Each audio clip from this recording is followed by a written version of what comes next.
আসসালামু আলাইকুম ওয়া রাহমাতুল্লাহি ওয়া বারাকাতুহু। সম্মানিত প্রিয় বন্ধুগণ, আজকে খুবই অত্যন্ত গুরুত্বপূর্ণ একটি আমলের ভিডিও নিয়ে উপস্থিত হইলাম। তো সেই আমলটি যদি আপনি করতে পারেন তাহলে আপনি যা চাইবেন আল্লাহ পাক রব্বুল আলামিন আপনাকে তাই দিবেন।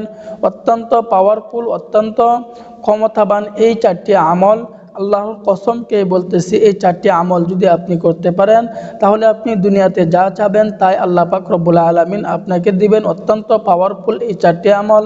তো এই চারটি আমলের ভিতরে এক নাম্বার আমল হচ্ছে আপনি দুনিয়াতে থেকে 5 ওয়াক্ত নামাজ জামাতের সাথে আদায় করতে হবে।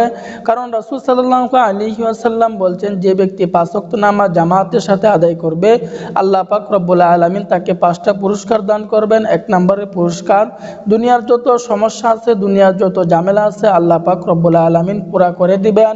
দ্বিতীয় নম্বরে কবরের আযাব আল্লাহ পাক রব্বুল আলামিন মাফ করে দিবেন। তৃতীয় নম্বরে পুরস্কার দিবেন, ওই ফুলসিরাতের ফুল আপনাকে বিজলির ন্যায় পার করে দিবেন। চতুর্থ নম্বরে পুরস্কার, আল্লাহ পাক রব্বুল আলামিন আমাদেরকে ডান হাতে আমলনামা দিয়ে দিবেন। পঞ্চম নম্বরে পুরস্কার, যে বিনা হিসাবে আল্লাহ পাক রব্বুল আলামিন আমাদেরকে জান্নাত দিয়ে দিবেন।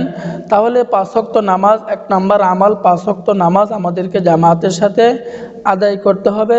আরেকটি হাদিস আছে, রাসূল সাল্লাল্লাহু আলাইহি ওয়াসাল্লাম বলছেন, কাল কিয়ামতের কঠিন ময়দানে সর্বপ্রথম বান্দার নামাজের হিসাব হইবে। তাহলে এক নাম্বার আমল করতে হবে, আমাকে দুনিয়াতে 5 ওয়াক্ত নামাজ জামাতের সাথে আদায় করতে হবে। দ্বিতীয় নাম্বার আমল হচ্ছে আমাকে মিথ্যা কথা এবং গুনাহের কাজ ছেড়ে দিতে হবে। তৃতীয় নাম্বার আমল হচ্ছে আমাকে হালাল রুজি ভক্ষণ করতে হবে, হারাম থেকে আমাদেরকে বাঁচিয়ে থাকতে হবে। আমি যদি হারামকে ইবাদত বন্দেগী করি তাহলে কিন্তু আমার ইবাদত বন্দেগী কবুল হবে না। কারণ রাসূল সাল্লাল্লাহু আলাইহি ওয়াসাল্লাম, তার কারণ বলা হয়েছে যে ইবাদত কবুল হওয়ার জন্য প্রথম শর্তই হচ্ছে আপনার রুজি হালাল হওয়া, হালাল রুজি ভক্ষণ করা। এরপরে চতুর্থ নাম্বার আপনার কাজ হচ্ছে শেষ রাত্রিতে ফজরের নামাজের আগে তাহাজ্জুদের নামাজ আদায় করা। তাহলে এক নাম্বার আমল হচ্ছে 5 ওয়াক্ত নামাজ আদায় করা। দ্বিতীয় নাম্বারে গুনাহের কাজ ছেড়ে দেওয়া।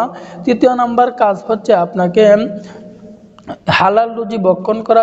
চতুর্থ নাম্বার আমল হচ্ছে আমাদেরকে শেষ রাত্রিতে তাহাজ্জুদের নামাজ আদায় করতে হবে। এই চারটি আমল যদি আমি দুনিয়াতে করতে পারি, অত্যন্ত পাওয়ারফুল আমল।